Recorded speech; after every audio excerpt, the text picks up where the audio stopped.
ضياء العقل بالفقه الميسر ودين الله للألباب جوهر ضياء العقل بالفقه الميسر.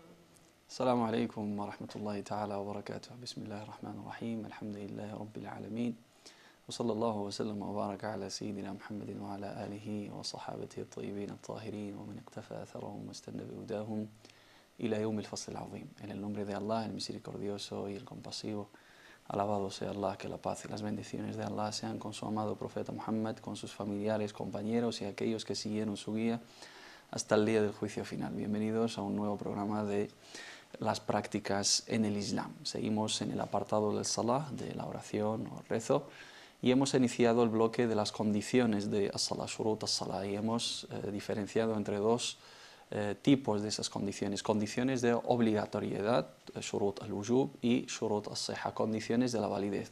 Las condiciones de obligatoriedad: cuando se dan ciertas circunstancias, as-Salah se convierte en algo obligatorio para el musulmán. Y las condiciones de validez: para que ese rezo obligatorio que lleva a cabo o que quiere llevar a cabo ese musulmán sea válido,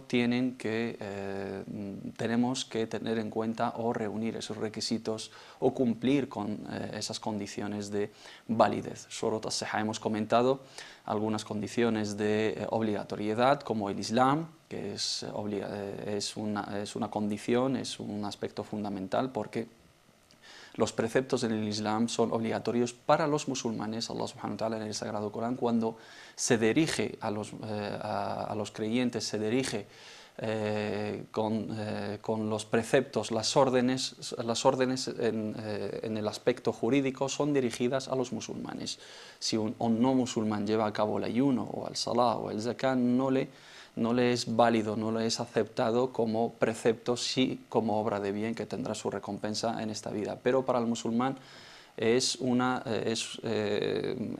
recompensa que se lleva por cumplir con esos preceptos específicos para los musulmanes. El Islam es una condición principal, una de las condiciones de obligatoriedad. Sin el Islam no podemos hablar de los preceptos básicos del Islam, no podemos hablar de las prácticas, no podemos hablar de los rituales, no podemos hablar de los actos de adoración. También es fundamental al-aql, la razón. Ese musulmán tiene que reunir unas condiciones y tiene que estar en sus plenas facultades mentales para que pueda desarrollar y llevar a cabo ese precepto. También la madurez, una edad que tiene que cumplir, o ciertos rasgos, ¿no?, que debemos cumplir para que entremos en la edad de la responsabilidad, la edad en la cual asumimos la responsabilidad de los actos de adoración. Los niños en el Islam no les atañe a las órdenes explícitamente como obligación, sino como recomendación, pero cuando llegamos a la edad de la pubertad, al bulugh, la edad de la madurez tanto mental como física, empezamos a hacer frente y cargar con la responsabilidad moral y religiosa que implican los actos de adoración. Y también es fundamental la entrada del tiempo, la llegada del tiempo prescrito para cada oración. Cada oración, hemos hablado de las 5 oraciones, los 5 tiempos. Cuando entra ese tiempo se convierte la oración, as-salah, en un acto obligatorio para quien es musulmán, quien tiene razón, que goza y disfruta de sus capacidades mentales, y también está en la edad de la madurez del taklif. Y si entra el tiempo se convierte también en una obligación para él. Hemos hablado de los 5 tiempos: subh y al-dhuhr y al-asr y al-maghrib y al-isha, el alba, el mediodía, la media tarde, el ocaso, la salida del sol y la entrada de la noche. 5 tiempos que Allah subhanahu wa ta'ala nos ha prescrito a lo largo del día, que son obligatorios para cada musulmán y cada musulmana y que nunca debemos de faltar. Y luego hay oraciones, salat, recomendadas, que son sunan, que hizo el profeta Muhammad sallallahu alaihi wa sallam, aparte de las obligatorias, que son sunan muakkada, una sunna, digamos, en la cual insistió el profeta Muhammad sallallahu alaihi wa sallam, sunan غير muakkada, que son actos recomendables y rezos recomendables que no insistió mucho el profeta Muhammad sallallahu alaihi wa sallam en ellos. Y luego tenemos el nafl, que es la oración opcional que podemos llevar en cualquier momento del día, salvo los tiempos que no son recomendables. Una de las condiciones también que nos ha quedado la semana pasada y no comentamos es relacionada con las mujeres y es la siguiente, vamos a verla. Es estar libre de la sangre de la menstruación y el puerperio, al-hayd y al-nifas. Toda mujer fuera del estado del periodo o la cuarentena está obligada a hacer el salat. Eso quiere decir, en el caso contrario, no es obligatorio para la mujer que está en el estado de menstruación o está en el puerperio, está en el haid o está en el nifas, que es la cuarentena o es el sangrado posparto. La mujer, si no está libre de la sangre de menstruación y de puerperio, no le es obligatorio la oración. De hecho, abandona el rezo, deja de rezar durante ese tiempo y luego, una vez que está libre de ello, vuelve a rezar sin saldar esa deuda, a diferencia del ayuno. Ya lo estudiaremos inshallah ta'ala en un apartado específico para los preceptos y los veredictos relacionados con la menstruación y el puerperio. La mujer en el ayuno abandona el ayuno, no ayuna, no le es obligatorio el ayuno cuando está en la menstruación y en el puerperio, pero sí, después de estar libre de ello, recupera lo que ha faltado en el ayuno, recupera esa deuda del ayuno. Pero en el caso del salah no le es obligatorio rezar y no debe recuperar esa deuda de la oración, y esa es una condición específica para las mujeres. Decía Ummuna Aisha radiyallahu anha, nuestra madre Aisha, que Allah esté complacido con ella, kunna idha hidna tarakna as-sawma was-salah wa kunna naqdi as-sawma wa la naqdi as-salah.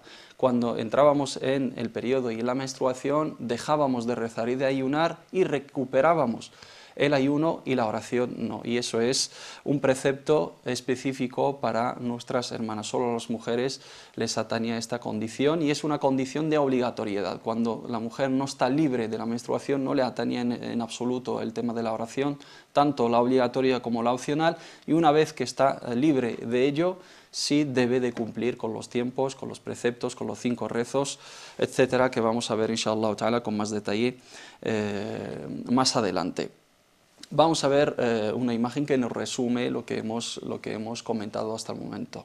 En resumen, cuando llegue el momento de hacer el salah, la oración, es una obligación que incumbe personalmente a cada musulmán y cada musulmana. Aquí resaltamos la condición del Islam y también resaltamos la entrada del momento de hacer la oración, que estén en uso de razón. Aquí hacemos mención a la condición de al-aql, la razón, y sean adultos, al-bulugh, que estén en la edad de la madurez, la edad de asumir la responsabilidad legal y jurídica y de actos de adoración en el Islam. Además, en el caso de la musulmana, siempre que no tenga la regla o haya dado a luz y tenga flujos de sangre. Estas 5 son las condiciones de obligatoriedad del salah, shurut al-wujub. Repito, en resumen, cuando llegue el momento de hacer el salah, cuando llega el momento prescrito para las 5 oraciones diarias, dukhul al-waqt. As-salah es una obligación que incumbe personalmente a cada musulmán y cada musulmana. Es fardu ain, es una obligación personal, individual de cada musulmán y cada musulmana, que estén en uso de razón, que estén en sus plenas facultades mentales y sean adultos, que hayan llegado a la edad de la madurez, la edad de la pubertad, la edad de la responsabilidad legal.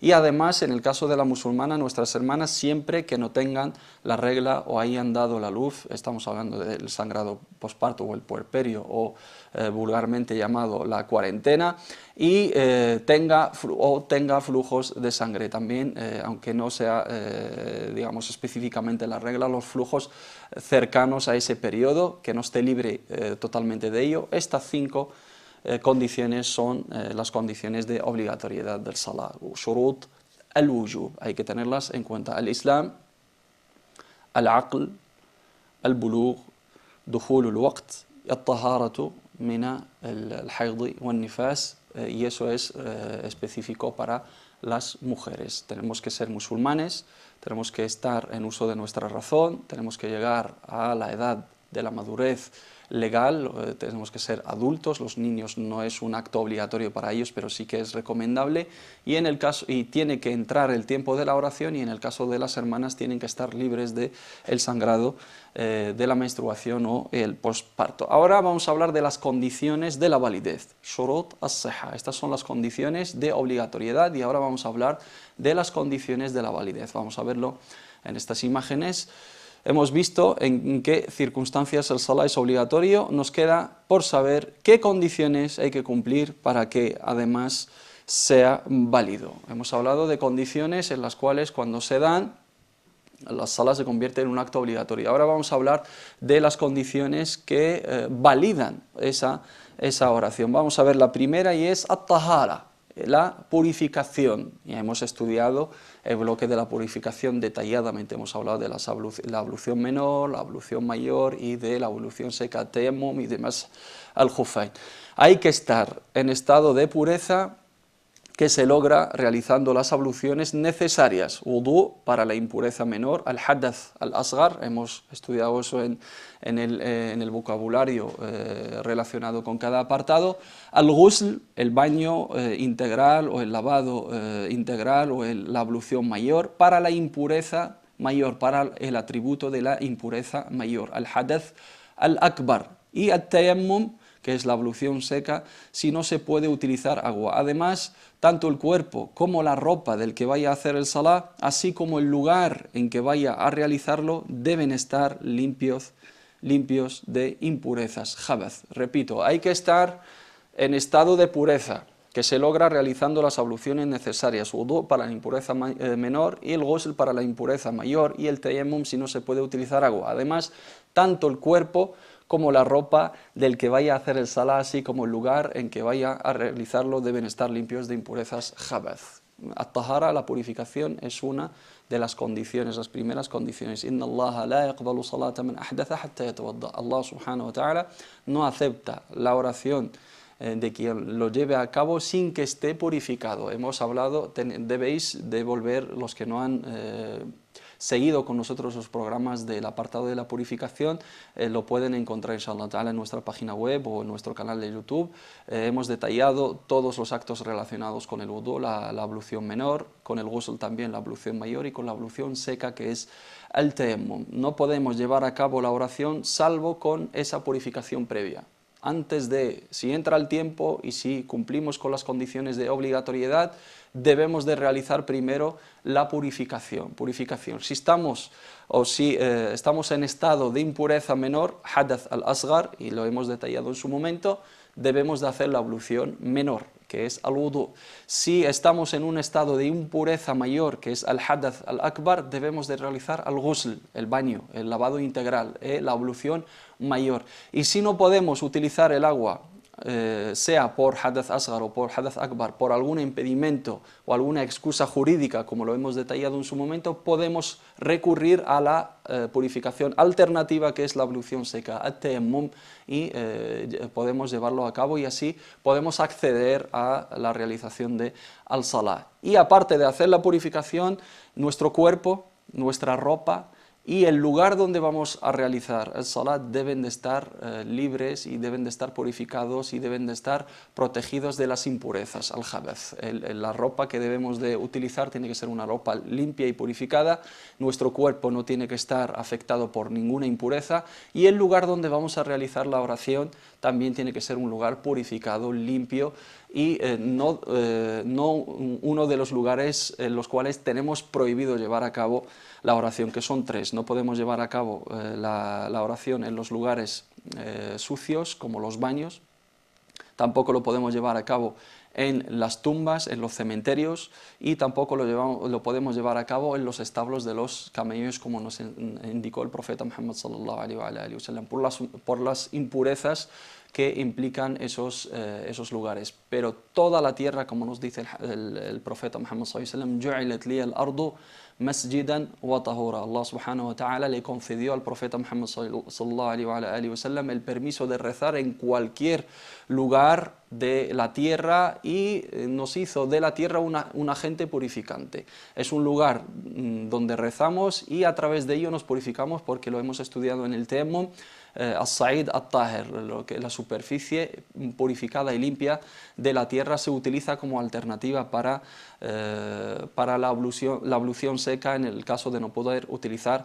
el agua. En el Islam, a diferencia de otras religiones, no se limita el acto de la oración a los templos y los lugares de culto, sino en cualquier momento. Ayyuma rajulin min ummati adrakathu as-salah falyusalli, dice el profeta Muhammad sallallahu alaihi wasallam, cualquiera de mi nación que le llegue o le alcance el tiempo de la oración, que rece esté donde esté. La única condición que ese lugar esté limpio. Podemos rezar en la calle, podemos rezar en la montaña, en hierba, sobre la arena, sobre tierra, sobre barro. Lo único que tiene que ser un lugar limpio, libre de impurezas. No se tiene que limitar únicamente a la mezquita. Si no tenemos el acceso a una mezquita, o no estamos cerca de la mezquita, o estamos de viaje, podemos parar en cualquier lugar que esté un pelín apartado para no molestar a nadie y que no nos moleste nadie, y podemos llevar a cabo nuestra oración sin ningún problema. Lo único que tiene que ser un lugar limpio y purificado. Ju'ilat liya al-ardu masjidan wa tahura. Podemos rezar en cualquier lugar del mundo. La mezquita es un lugar de culto, es un lugar donde llevamos a cabo la oración en grupo, la oración en congregación o en comunidad, salat al-jama'a, y donde celebramos también la oración del viernes, las oraciones del Eid, como lo vamos a detallar inshallah ta'ala en su debido momento. Entonces, at-tahara es una condición importante para la validez de nuestra oración. Si no hemos hecho el tahara, no podemos llevar a cabo la oración. Si no estamos en purificación, nuestra oración es inválida, salvo si no podemos llevarlo a cabo de ninguna manera. Ni podemos utilizar agua, ni tenemos acceso al sa'id at-tahir para hacer el tayammum, ni nada de lo permitido. Ahí debemos de llevar la oración sin purificación. Si una persona está encarcelada, por ejemplo, o está totalmente aislada y no tiene acceso a nada, ni a agua, ni a barro, ni a tierra para hacer la ablución seca, en ese momento debe de hacer la oración sin purificación. Salvo este caso, siempre tenemos que llevar a cabo los actos de purificación previa para poder acceder a la oración, y podéis volver a los capítulos, como he dicho anteriormente, para ver los detalles del wudu, los detalles del ghusl, los actos obligatorios, los actos recomendables, los anuladores, los actos que invalidan cada una de las abluciones, y cuándo podemos utilizar el tayammum como alternativa, y también en el caso de pasar la mano mojada al mash, el frotamiento de los calcetines o de los vendajes, al mash al-khuffayn y al-jabira, como lo hemos estudiado detalladamente en capítulos anteriores. Otra de las condiciones para la validez de la oración es la siguiente: satr al-awra. Consiste en llevar cubiertas las partes íntimas del cuerpo. Se llama aura a la parte del cuerpo que debe ir cubierta de ropa, las partes íntimas, la intimidad, las partes pudendas de nuestro cuerpo. La aura del varón va del ombligo a las rodillas, esto es el aspecto mínimo, y la aura de la mujer es todo su cuerpo salvo el rostro y las manos. Repito, satr al-aura es una condición de validez, shartu sihha, para que nuestra oración sea válida, aceptada y considerada jurídicamente completa. Tenemos que cubrir nuestras partes íntimas de nuestro cuerpo. Se llama aura a la parte del cuerpo que debe ir cubierta de ropa.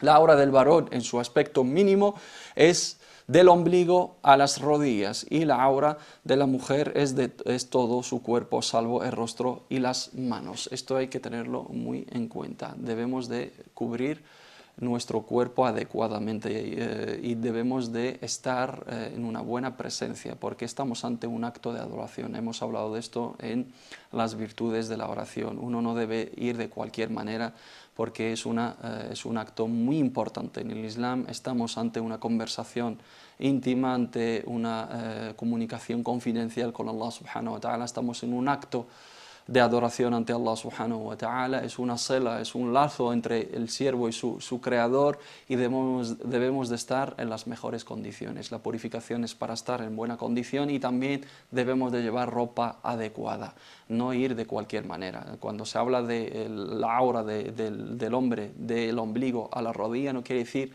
que debemos de salir a la calle de tal manera o debemos de ir a la mezquita de tal manera, sino debemos de respetar la costumbre y respetar. Eso es el aspecto mínimo cuando una persona no tiene, digamos, medios para cubrirse o está en una situación que solamente puede cubrir esa parte mínima, le es válida ese setr, ¿no? Esa satr al-aura, le es válida cubrir esa parte mínima, pero en realidad debemos de ir vestidos bien, de una manera educada, de una manera formal, de una manera respetuosa, porque estamos ante un encuentro ante Allah subhanahu wa ta'ala, con Allah subhanahu wa ta'ala, es una comunicación. Y sobre todo si vamos a rezar en la mezquita, Allah subhanahu wa ta'ala en el Sagrado Corán nos dice: "Khudhu zinatakum 'inda kulli masjid", debéis de ir decentes y debéis de llevar una buena presencia a la hora de ir y acudir a la mezquita. "Khudhu zinatakum 'inda kulli masjid", hay que ir con una buena presencia, bien vestido, con formalidad y con respeto. Y el profeta Muhammad sallallahu alaihi wasallam nos aconsejó rezar con nuestras partes bien cubiertas y que no estén al descubierto nuestros hombros, y que no recemos únicamente en un vestido, y esto nos refleja que hay que tener en cuenta la costumbre.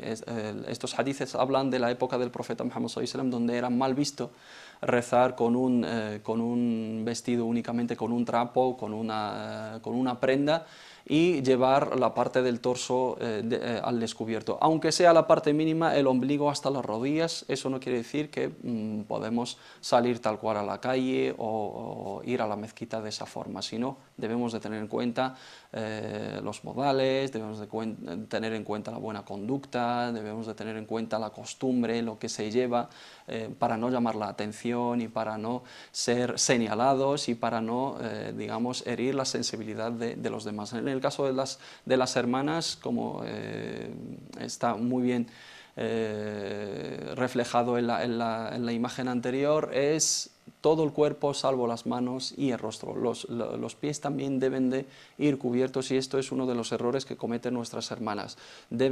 A la hora de la oración deben de cubrir sus pies, deben de llevar medias oscuras o llevar un vestido que cubra la parte de sus pies, de manera que cuando haga sujud no estén al descubierto, que estén totalmente cubiertos esos pies. Y si sale a la calle también, en el caso a la hora de llevar sandalias o lo que sea, tienen que tener en cuenta que los pies deben de estar cubiertos y no al descubierto, como hacen muchas hermanas. Y en la oración es una condición: si el aura no está tapada, si el aura no está cubierta, nuestra oración no es válida. Si se descubre parte de lo que debemos, de lo que tenemos la obligación de cubrir, nuestra oración es inválida. Si un hermano reza y se descubre parte de su muslo o se le baja, digamos, el pantalón, hay hermanos que rezan con prendas muy cortas, de manera que cuando se inclinan o hacen el sujud se descubre parte del cuerpo, y eso invalida automáticamente el salah, porque se ha descubierto la aura, que es una condición. Y la mujer también, si por ejemplo reza con su pelo descubierto, con sus brazos descubiertos o con parte de sus piernas descubiertas, pues también su rezo es inválido, es nulo.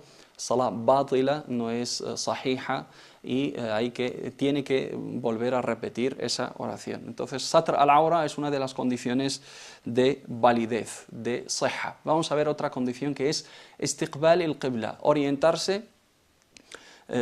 Consiste en orientar el cuerpo hacia la qibla, la mezquita al-haram, la mezquita sagrada, la Kaaba, la Meca. Debemos de rezar hacia la Kaaba. Cualquier musulmán, en el momento de querer llevar a cabo los actos de la oración, debe de orientarse, de dirigirse con su cuerpo hacia la Kaaba. Esta condición no tiene por qué cumplirla quien no puede determinar la orientación o no pueda moverse o esté en un medio de transporte en movimiento o cualquier otra razón de peso. Hay que detallar estos aspectos, inshallah ta'ala. Es una obligación, es una condición de validez para que nuestra oración sea correcta, el orientarnos hacia la qibla. La qibla es al-Kaaba, es la mezquita al-Haram, la mezquita sagrada de la Meca. Quien rece dentro de la Meca tiene la obligación de dirigirse específicamente y precisamente al cubículo de la casa de Allah subhanahu wa ta'ala, al-Kaaba al-Musharrafa. Pero quien reza fuera de la mezquita al-Haram, en cualquier lugar del mundo, tenemos la obligación de dirigirnos hacia la orientación de la Meca. Y el profeta Muhammad sallallahu alaihi wasallam dice: "Ma bayna al-mashriq wal maghrib qibla", lo que está entre Oriente y Occidente, Oriente en relación a la Meca, ¿no? En relación a donde estamos nosotros. La dirección, si nos dirigimos hacia la qibla, la obligación o la condición es dirigirse hacia la orientación, hacia el sentido de la Kaaba, no específicamente porque desde aquí, por ejemplo, si quiero rezar, no puedo determinar el lugar exacto, pero sí debo de dirigirme hacia el lugar, hacia la orientación, hacia el sentido del Kaaba, y eso tiene relación con el sol. El sol sale desde Oriente y ese es el lugar de al-Kaaba. Debemos de tener en cuenta el punto donde nos encontramos. Por ejemplo, si estamos en España, esto sería el lugar donde nos encontramos y la Kaaba estaría inclinándonos hacia la parte de abajo. Es Oriente, pero bajando un pelín hacia abajo porque Arabia Saudí está un pelín por debajo, no estamos en la misma línea horizontal, y es dirigirse hacia el sentido, hacia la orientación, no determinar específicamente. Hoy en día, gracias a Dios, tenemos aplicaciones en nuestros móviles, en nuestras tablets, en nuestros ordenadores, brújulas que nos pueden determinar, y con el sol lo podemos especificar perfectamente. Pero en los casos donde no podemos orientarnos, donde no tenemos la orientación exacta, donde tenemos algún impedimento porque estamos rezando en algún medio de transporte, como puede ser, por ejemplo, un barco o un avión, pues no podemos determinar el lugar exactamente, ahí no debemos de cumplir con esa condición. Pero cuando podemos, debemos de hacer todo lo posible, preguntar, si estamos en un lugar, preguntar a los musulmanes: oye, ¿dónde está la qibla? Pues si vamos a una casa de un amigo y no sabemos dónde está la qibla, le preguntamos: ¿hacia dónde rezas? Si estamos de viaje, pues nos orientamos por el sol. Si tenemos una brújula, bien, hacemos todo lo posible. En el caso de no poder determinarla, ahí no pasa nada y nuestro rezo es válido y rezamos hacia donde podamos. Es obligatorio en los rezos obligatorios, en el Salat al-Wajiba, que son las 5 oraciones, determinar al qibla, pero en Salat al-Nafl, en lo que es at-Tatawwu', la oración opcional, lo que son al-Nawafil, como hacía el profeta Muhammad sallallahu alaihi wasallam, no era necesario porque rezaba encima de su montura y no dirigía en principio ad-dabba, la montura, hacia el qibla, pero luego se movía y no era problema para el profeta Muhammad sallallahu alaihi wasallam. Eso determina que el náfila no es necesario rezarla si no podemos hacia el qibla, pero el fard debemos al menos iniciar hacia el qibla y luego si se mueve ese medio de transporte no pasaría nada, pero en los casos normales es obligatorio y es condición de validez rezar hacia el qibla, siempre es necesario, y es una señal es un signo de unidad entre todos los musulmanes, y el ser humano necesita dirigirse hacia una orientación específica para concentrarse. Si la oración fuera válida para cualquier lugar, sería lo más fácil para todos, pero Allah subhanahu wa ta'ala nos obliga a dirigirnos hacia un lugar determinado, que es el Kaaba, que simboliza la casa de Allah subhanahu wa ta'ala en la tierra, y hacia ella nos dirigimos. No rezamos a la Kaaba, no dedicamos nuestra oración a la Kaaba, a la qibla, sino concentramos nuestra oración hacia esa dirección que simboliza la casa de Allah subhanahu wa ta'ala, y en realidad estamos en comunicación con Allah subhanahu wa ta'ala. También es un signo de unión y de unidad entre la umma islámica, porque cada musulmán, esté donde esté, todos los musulmanes nos dirigimos hacia una única orientación, hacia una única qibla, que es el Kaaba. Los que están en Malasia, en India, en Pakistán, los que están en Estados Unidos, los que estemos en Europa, los que están en el Magreb, en África, todos a la hora de rezar y de dirigirnos a Allah subhanahu wa ta'ala con nuestra oración y súplica y nuestra glorificación, nos dirigimos hacia al-Qibla, hacia la casa de Allah subhanahu wa ta'ala en esta tierra, que simboliza esa unidad y que simboliza la unicidad de Allah subhanahu wa ta'ala y que simboliza la unicidad de lo que seguimos. Seguimos un único profeta, un único libro, adoramos a un único Dios y rezamos hacia una única orientación. Istiqbal al-Qibla es una de las condiciones, resumiendo, es at-tahara, satr al-awra y istiqbal al-Qibla, la purificación, cubrir nuestras partes íntimas y dirigirnos hacia la orientación de la Meca a la hora de llevar a cabo nuestra oración. Si no cumplimos con estas condiciones pudiendo, es inválida nuestra oración. Y luego hay que tener en cuenta las condiciones de obligatoriedad, que es el Islam, al-aql, el Islam, la razón, al-bulugh, la madurez, la entrada del tiempo, dukhul al-waqt, el tiempo prescrito, y en el caso de las hermanas es estar libre de la sangre, de la menstruación y del puerperio. Estas serían las condiciones de obligatoriedad, shurut al-wujub, y las condiciones de validez, shurut as-sihha. Espero que os haya sido, inshallah ta'ala, de beneficio, y nos veremos con más preceptos legales y más detalles de este maravilloso acto que es as-salah, la oración. Fi amanillah, assalamu alaikum wa rahmatullahi ta'ala wa barakatuh.